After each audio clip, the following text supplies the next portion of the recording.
When a pair of trail runners discovered the decomposing corpses of Caroline Clark and Joanne Walters buried under sticks and leaves in Belangalo State Forest on September 19, 1992, it was only the beginning of what would eventually result in the capture of Australia's most famed serial killer. Over the next month, searchers would discover 5 more bodies stowed away in the woods of the park, ending the mystery of the disappearances of foot travelers in the area. The bodies discovered by the runners were identified as Clark and Walters, both of whom were British and traveling together on foot. They had last been seen over 5 months before. Soon the remains of hitchhikers James Gibson and Deborah Everlist, last seen near the forest in 1989, were found. Almost a month later, Simone Schmidl, a hitchhiker who disappeared in January of 1991, was discovered under the now familiar pile of brush. When a pair of jeans found near Schmidl's body were found to be the property of yet another missing person, the searching continued. Predictably, the jeans owner, German Anja Habschied, and her boyfriend Gabor Neugebauer were found nearby dead. The young couple had been missing since December of 1991.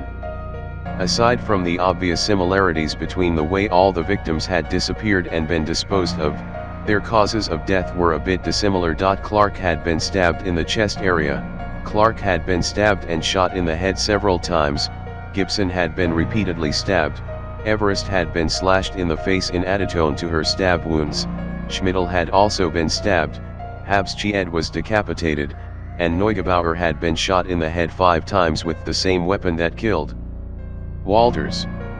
The stabbing victims all had a unique injury, though, a stab wound to the upper back that severed the victim's spinal cord and rendered them helpless.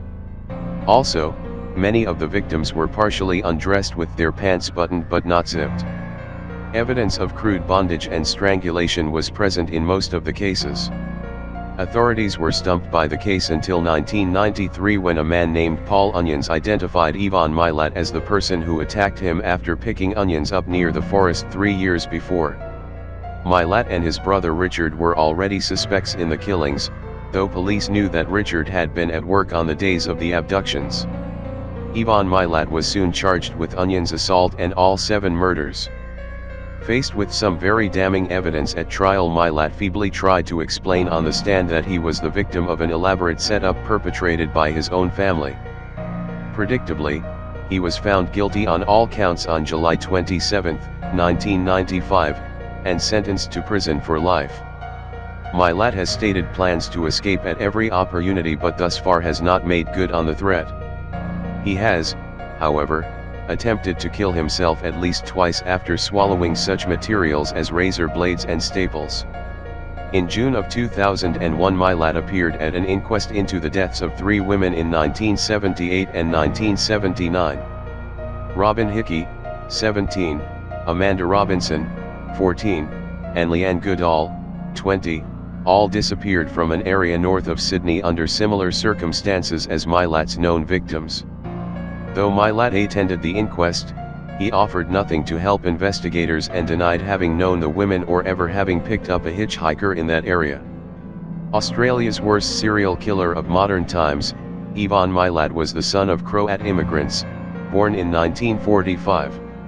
A non-smoker who also shunned liquor, Milat worked as a highway construction worker and devoted his leisure time to motorcycle riding, off-road touring in a 4-wheel drive vehicle, and hunting.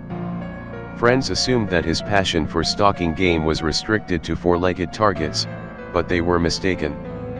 Today, Milat stands convicted of 7 murders committed between 1989 and 1992 and suspected of more dating back to the late 1970s. Australia's 2-year manhunt for the vicious backpack killer began in September 1992 when hikers found the decomposed remains of 2 women in the Belanglo State Forest, near Sydney, at a point called Executioner's Drop. The corpses were identified as 21-year-old Caroline Clark and 22-year-old Joanne Walters, British tourists last seen alive in Sydney on April 18, 1992, while thumbing rides to Adelaide. Autopsies revealed that both young women had been sexually assaulted, Walters had been gagged and stabbed to death, and Clark was shot 12 times in the head. The discovery of two corpses prompted a older search, and police soon found a shallow grave a few miles distant from the first site that contained the skeletal remains of Australians James Gibson and Deborah Everest.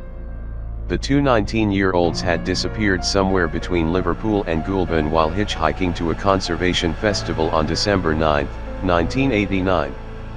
Gibson's pack and camera were found beside a rural highway 2 months later, as if thrown from a passing car. The search continued.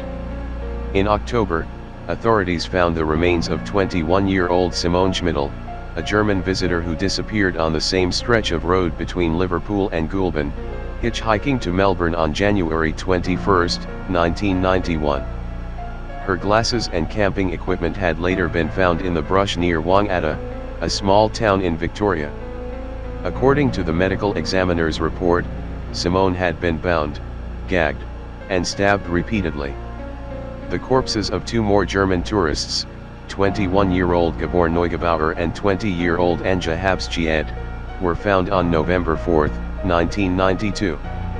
The couple had last been seen alive 10 months earlier, on December 26, 1991, when they set off hitchhiking Feetham King's Cross to Darwin and vanished without a trace. Their deaths bore all the signs of another sexual attack. Neugebauer was apparently strangled, then shot 6 times in the head. His girlfriend was nude below the waist and she had been decapitated, her head missing from the scene. By that time, Australian police knew they had a serial killer at large. Published photos of the victims brought calls pouring in from locals who had seen them hiking through the countryside or thumbing rides, but none apparently had seen the killer except, perhaps, for Paul Onions.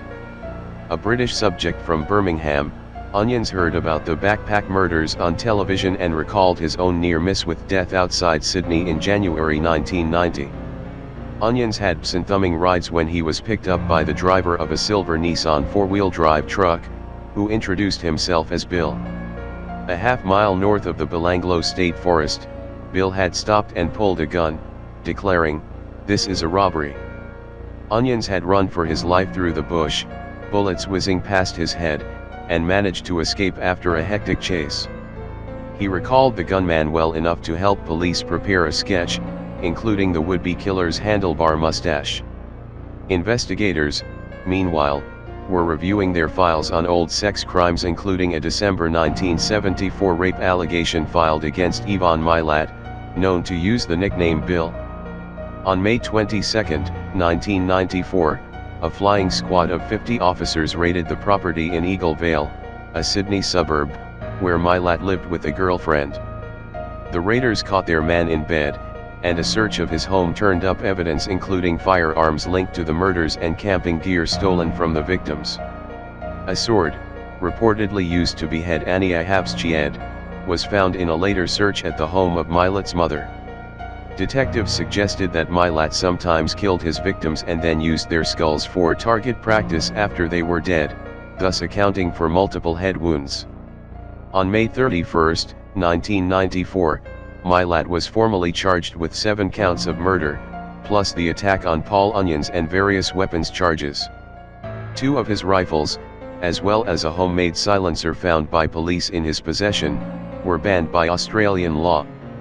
At his 4-month trial in 1996, Milat's attorney tried to undermine the prosecution's case by fingering alternate suspects, including 2 of Milat's own brothers, Richard and Walter.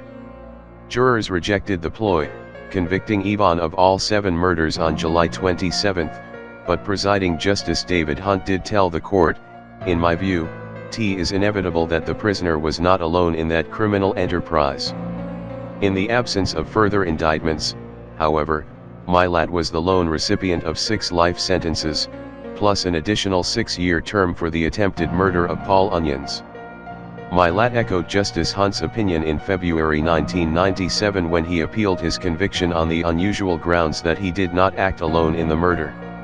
No action has been taken to date on that appeal, but Milat was placed under tight security 3 months later after prison guards foiled a meticulously planned escape by Ivan and 3 other inmates. By November 1997, Milat had fired the attorney who fingered his brothers as suspects, representing himself in a new and futile appeal to the New South Wales Supreme Court. Authorities in New South Wales believe that they have only scratched the surface of Milat's homicides rampage. On March 22, 1998, detectives announced a new investigation into Milat's movements dating back to the late 1970s. According to press reports, he is suspected in the disappearances of 6 Newcastle women and an equal number of tourists, including visitors from Europe and Japan. One rare survivor, a 41-year-old Newcastle resident, has told police she was abducted and raped by Milat in 1978. A second rape victim, attacked the following year, has also been re-interviewed in an effort to link Milat to the crime. The Newcastle disappearances' long-presumed murders date back to 1979 when Milat was employed on a road crew working in the area. To date, no further charges have been filed.